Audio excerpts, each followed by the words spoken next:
आज इस संसार में हम सभी को, सभी शिष्य परिवार को छोड़ के चले गए हैं, लेकिन जाने के बाद भी सभी गुरु भाई गुरु बाला के संग संग चलते हैं। उन्होंने बता दिए कि शिव आपके गुरु हो जाएंगे, आप उनके शिष्य हो जाएंगे। आप केवल शिव को अपना गुरु मानकर उनका शिष्य बनकर 3 काम करें, 3 सूत्र करें। तो ये 3 सूत्र है क्या? सारे गुरु भाई गुरु बाला आपको समझाने का प्रयास किए। ये 3 सूत्र सभी को शुरुआती दौर में करना पड़ता है, कहिए तो जीवन भर करना पड़ता, लेकिन शुरुआती दौर में हम सभी गुरु भाई गुरु बाला को जरूर करना चाहिए। और जब आप धीरे धीरे साल 2 साल 5 साल 10 साल हो जाने के बाद, अभी तो हम सभी से हो जाता सूत्र, हो सकता है आने वाले समय 10-5 साल के बाद नहीं होगा।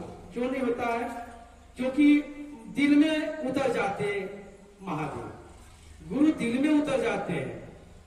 अभी हम लोग बैठकर नमन भी करते हैं, दया भी मांगते हैं, बैठकर चर्चा भी करते हैं, लेकिन आने वाले समय में जब आपके मन के स्तर पर गुरु उतर जाएंगे, उस समय सच में चलते फिरते आपका ये 3 सूत्र हो जाएंगे। लेकिन शुरुआती दौर में करना चाहिए। साहब क्या दिए हैं?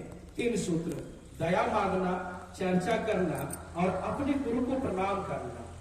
दया मांगना सारे गुरु भाई बता रहे हैं कि उनको कहना है कि हे शिव, आप मेरे गुरु हैं, मैं आपका शिष्य हूं। अगर गुरु भाई है तो कहेंगे शिष्य हूं, अगर गुरु बाला है तो कहेंगे शिष्या हूं। हे शिव, आप मेरे गुरु हैं, मैं आपका शिष्या तो शिष्या हूं, मुझे शिष्या पर दया कर दीजिए। साहब इस प्रकार दया मांगने के लिए बतलाए। और दूसरा सूत्र में चर्चा करना, जो आप समझिए, जो अभी तक ले सारे गुरु भाई गुरु बाला चर्चा के द्वारा, भजन के द्वारा जो आपको समझाने का प्रयास किए, जो आप समझे वही दूसरे को बनाना।